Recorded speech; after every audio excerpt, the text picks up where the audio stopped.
dia, meus amados irmãos, que a graça e a paz que vem da parte do nosso maravilhoso Deus, da parte do nosso Senhor e Salvador Jesus Cristo, esteja em nós, nos fazendo crescer e prosperar espiritualmente no conhecimento e na sua graça maravilhosa. Amados, hoje, quinta-feira, vamos dar aqui continuidade à nossa lição bíblica diária. Estamos estudando sobre leis em conflito, né? A lição número 11 aqui do livro de Romanos. Ontem, na quarta-feira,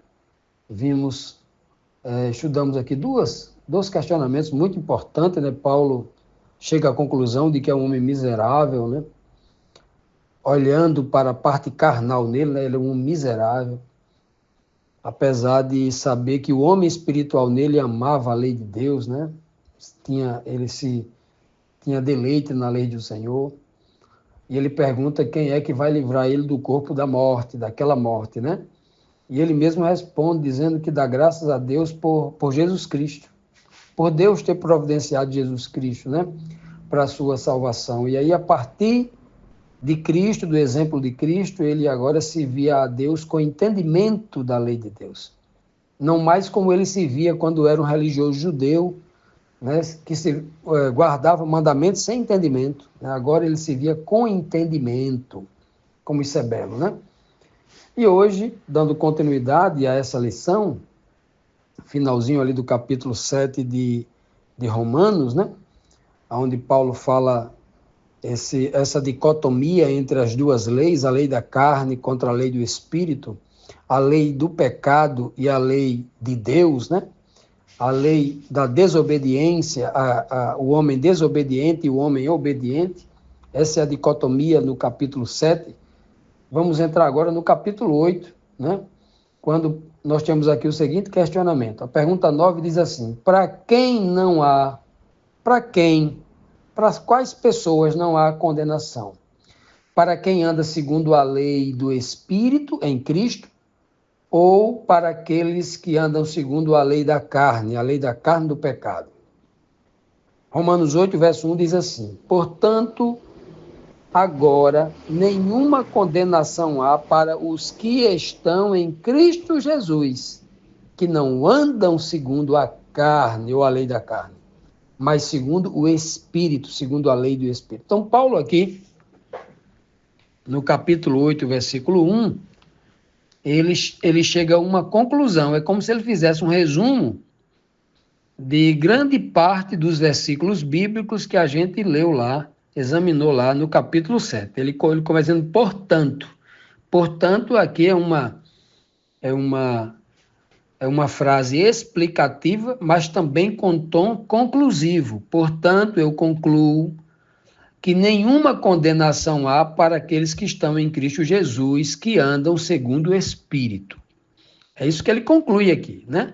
Mas ele deixa bem claro aqui nas entrelinhas que não andam segundo a carne. Veja só e como isso é importante, porque se você perguntar este verso, muita gente conhece esse verso, é um dos versos que é mais conhecido na igreja evangélica. Mas se você perguntar para alguém explicar esse verso, 90% não sabe explicar.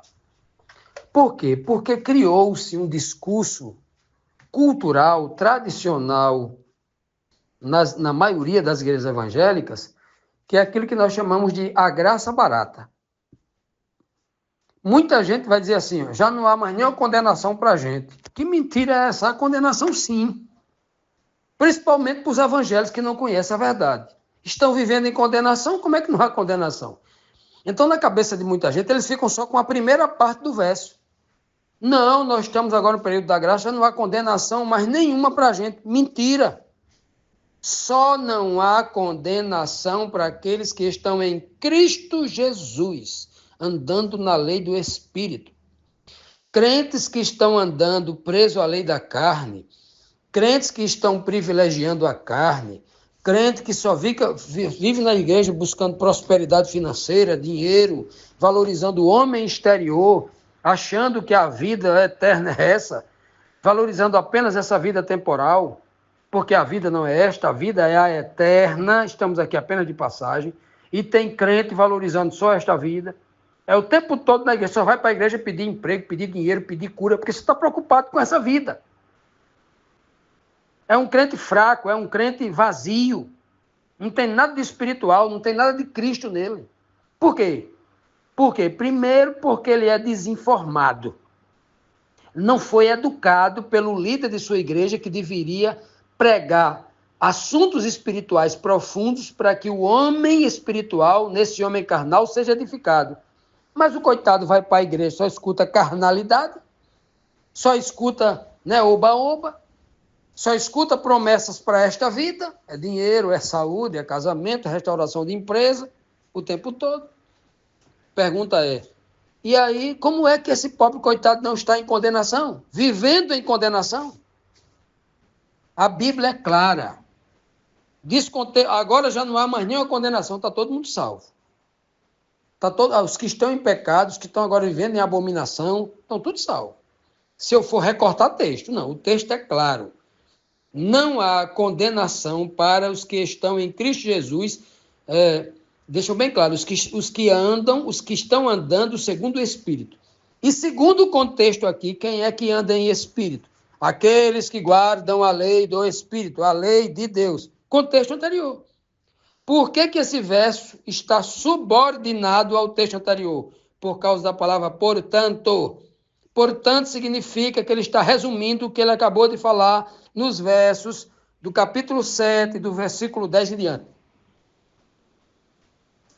Isso é o contexto, ele está fazendo uma conclusão. Portanto, concluo, que não há condenação para quem anda segundo o Espírito, quem anda obedecendo à lei espiritual de Deus. Todavia, para aqueles que ainda estão andando segundo a carne, há condenação sim.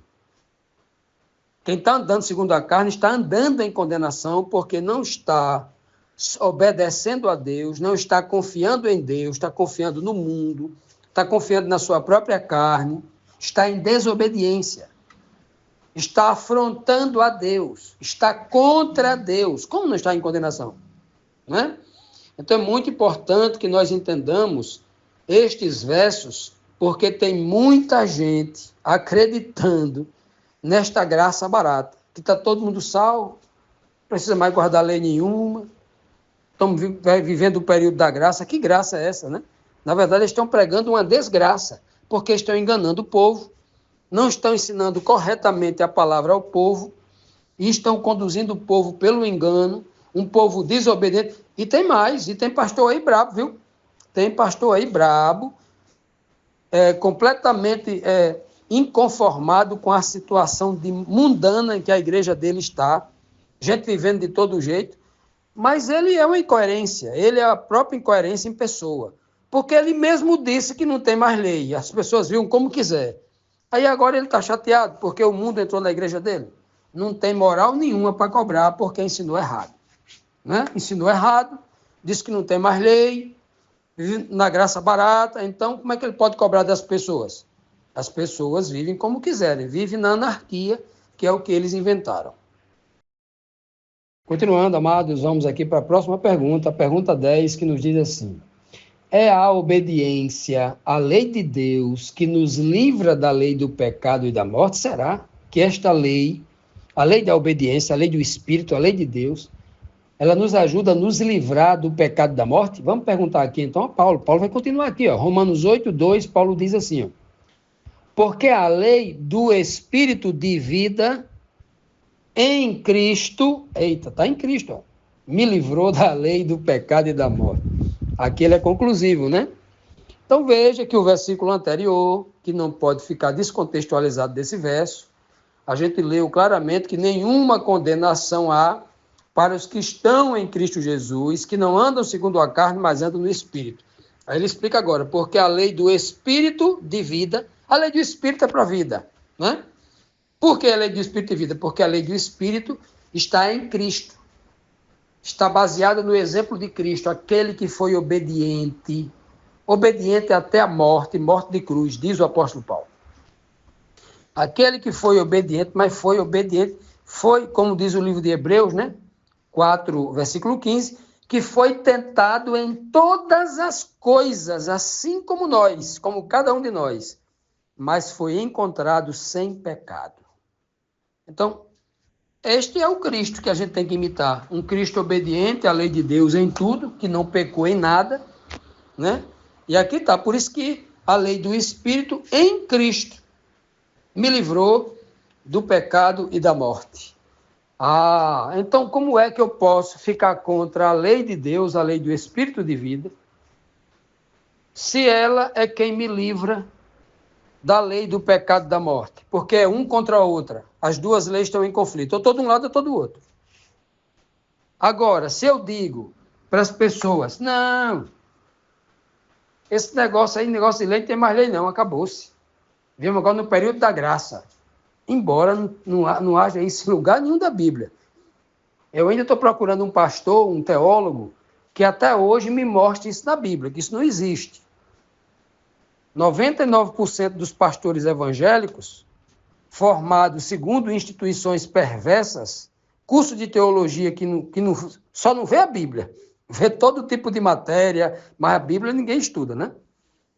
Eu digo isso porque eu fiz 2 cursos de teologia. E olha só, e fazendo especializações. Então, vejam só, então a gente percebe claramente que muita gente não sabe nem o que é nova aliança. Para eles, nova aliança é um período em que agora a lei joga no lixo, que a lei é um problema. A lei é um fardo, a lei é uma prisão, a lei é algo que não presta para nada, a lei ela escraviza. A lei, realmente, Deus errou quando deu a lei, porque Deus errou. Deus não é onisciente, não. Ele errou quando deu a lei, não presta para nada essa lei. E agora ele deu a graça é muito bom. Deus realmente caiu em si. Ele não era onisciente, ele se tornou onisciente de uma hora para outra, caiu em si, né? E aí ele resolveu dar a graça. Parece que eles olham para Deus assim, como se ele não entendesse que Deus é onisciente, que a sua palavra não volta atrás, porque ela é perfeita. E não consegue enxergar isso. Embora haja inúmeros versos principiológicos que digam isso. Deus é perfeito, Deus não muda. Né?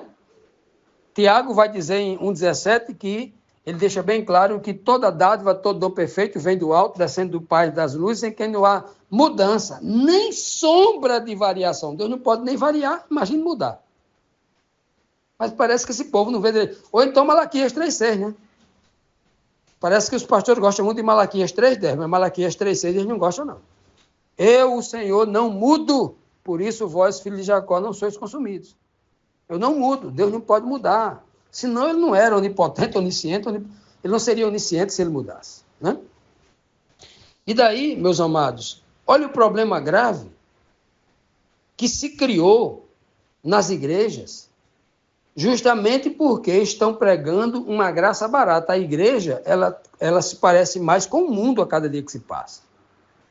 As igrejas de hoje, a gente não sabe mais se está dentro de uma boate, se está dentro de um clube social, não tem nada mais se parece com um culto de adoração a Deus. É uma coisa meio aberrante que está acontecendo nas igrejas. É um espetáculo de adivinhos, que faz adivinhações por dinheiro, de curandeiros que curam por dinheiro, justamente porque não conhece a lei, a Torá, a Escritura Sagradas, a lei do Espírito de vida, que veio através de Cristo. Jesus, o Cristo, o Messias. Jesus, o Messias. Jesus, o ungido. Que vê, né? E somente o conhecimento dessa lei de Deus, que é espiritual, me trará luz aos olhos para que eu não entre nesse pecado. E a obediência a Deus me faz eu me aproximar cada vez mais dele, para que eu cresça em poder espiritual, tenha força e ânimo dele para ser obediente como Cristo também foi. Então, Cristo atingiu esse alto grau de obediência, por isso que Paulo fala que até Cristo cresceu, né? Mas falar isso hoje parece que a gente parece falar isso para as pessoas, parece que a gente está um herege, né? Quando a Bíblia diz que Cristo cresceu em conhecimento e em graça, como todo homem comum, ele cresceu em conhecimento e em graça. Graça é um favor, como diz a própria religião evangélica, diz que a graça é um favor imerecido, pois Jesus recebeu a graça. Está lá em Lucas 2,40, 2,52. 2 versos logo. Cristo cresceu em estatura, conhecimento e em graça diante dos homens, diante de Deus. Né? Então, esta lei, este poder para ser obediente à lei de Deus, Cristo foi recebendo e foi crescendo nela em poder. As tentações, os desafios iam aumentando, porque o seu poder também ia aumentando. Poder que vinha através do conhecimento, que vinha através da comunhão com Deus, o poder que ele recebia dos altos céus para ir vencendo cada tentação. Porque isso era uma revelação gradativa, era um poder que ia sendo dado a Cristo para ele crescer no conhecimento. Isso é tão claro que em Hebreus capítulo 5, versículo 8 e 9, diz que Cristo aprendeu por meio das coisas que sofreu. Foi aprendendo e crescendo. O verso 9 diz, e ele, Cristo, tendo sido aperfeiçoado, olha que coisa linda, o nosso exemplo. Todos nós precisamos crescer. Por isso que Paulo fala o tempo todo, crescer no conhecimento, na graça, crescer, o tempo todo. E ele, no capítulo 4, versículo 13 de Efésios, Jesus Cristo é muito claro, Paulo é muito claro em dizer que todos nós precisamos atingir esta estatura de Cristo. Que estatura? Física? Não. Estatura espiritual. A estatura de obediente, a estatura de uma pessoa que conhece a palavra de Deus, que tem a sabedoria que vem da palavra de Deus. Porque se nós não atingirmos a estatura de Cristo de homem espiritual, como é que a gente vai ser julgado? A vara de medir, se a gente não atingiu a estatura mínima. Né? Ora, tudo isso Deus concede a sua graça para que a gente atinja essa estatura. E tem gente brincando com a graça de Deus. Né? Uma graça barata, que aí, fazendo tudo contra Deus, querendo que Deus lhe salve.